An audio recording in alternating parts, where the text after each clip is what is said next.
Coaching was about fertility and how to conceive naturally if you are struggling with infertility and you've tried the avenues of IVF, etc., and it's not worked out for you, so you want to try different ways. Now, for every woman, it's going to be unique circumstances, and that's what I would do in a coaching session, because I have to look at your background and go all the way into your mother as well, which I've mentioned in my website.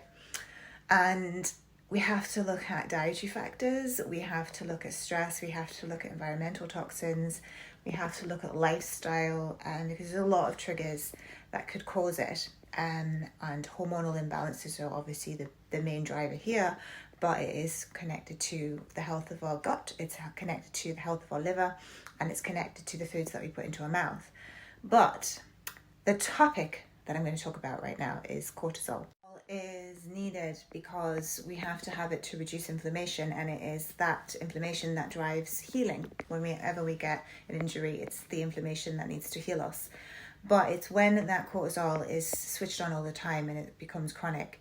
And the majority of us, including myself, live in our sympathetic nervous state. And you just have to imagine that every day we are living in fight or flight, so we're running away from the bear constantly.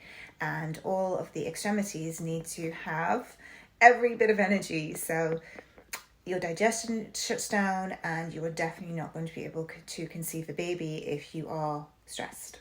And sometimes you don't even feel like you are stressed, but you are. And you have to manage stress. We have to learn how to do it naturally, otherwise we will never achieve good health. And if it is the desire to have a child, then that means yoga. And yoga is a powerful way to de-stress us. And the reason why I got qualified in yin yoga is because I need that more than vinyasa, because vinyasa, yes, it de-stresses us as well, and it's amazing, but yin just takes us to another level of meditation and switching on our parasympathetic nervous system. So we have to do that. We have to get out in nature. We have to be around the sun if we can, but it's difficult in the northeast of England because we don't have any sun. But that de-stresses us as well, having that sunshine onto our skin. And if you aren't able to do certain things, you can take supplements, which I take. Ashwagandha helps with stress management. If you're not a stressed person, you know, it's one of those ones you don't necessarily need, but these are for supplements for people who need them for stress. The other good one is rhodiola. Rhodiola is another adaptogenic herb, which is known to help with stress management and also autoimmune, because they're anti-inflammatory, so they help with autoimmune conditions. You have to think of stress as being a hormone. I don't know whether people do realise it is part of our hormonal system, but when cortisol is too high, I mean, you can have too low, which is also really not good for you, but you've burnt yourself out over the years, and that's why cortisol gets too low.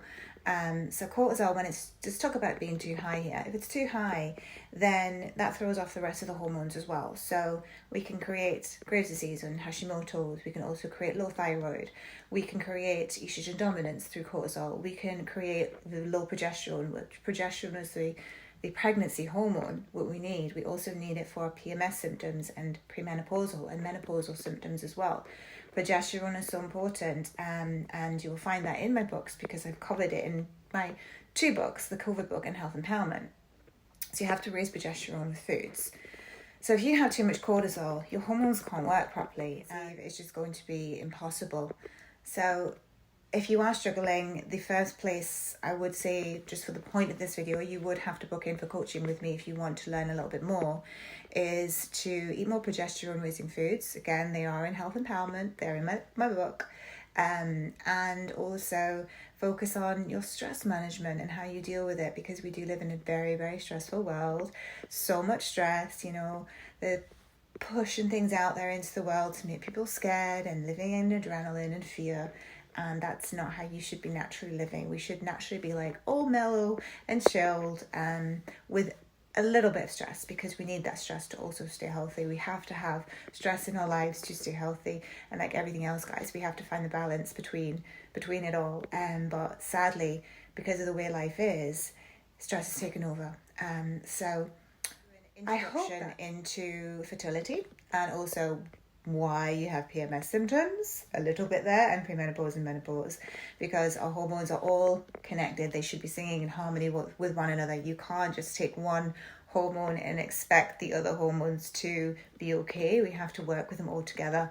And usually as well, the thyroid is out of balance, which is the main driver to all of those hormones, and why we have to make sure that the thyroid is healthy to balance the rest of our hormones.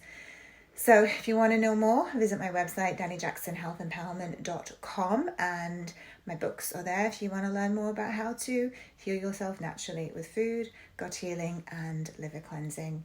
Take care as always, and enjoy the rest of your day.